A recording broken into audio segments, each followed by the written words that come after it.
আবারও ইউক্রেন থেকে ছোড়া ৮টি যুক্তরাষ্ট্র নির্মিত দূরপাল্লার ক্ষেপণাস্ত্র ভূপাতিত করার দাবি করেছে রাশিয়া।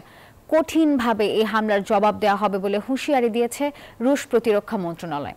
এদিকে রাশিয়ার কুরস্ক অঞ্চলে চলমান সংঘাতে রুশ ও উত্তর কোরীয় বাহিনী ব্যাপক ক্ষতির সম্মুখীন হয়েছে বলে দাবি করেছে জেলেনস্কি প্রশাসন।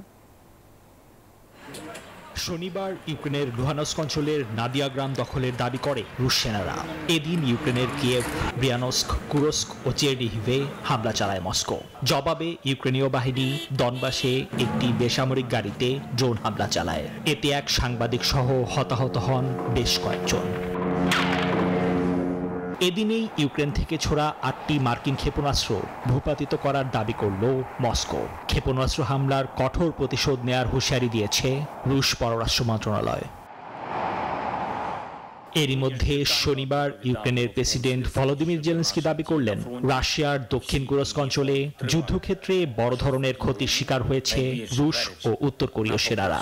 তবে নির্দিষ্ট সংখ্যা বা বিস্তারিত তথ্য দেননি তিনি। এদিকে ক্ষমতা গ্রহণের পর নবনির্বাচিত মার্কিন প্রেসিডেন্ট ডোনাল্ড ট্রাম্প ইউক্রেনের প্রতি সমর্থন অব্যাহত রাখবে মনে প্রাণে এমনটাই আশা করছে ইউক্রেনীয় সেনারা।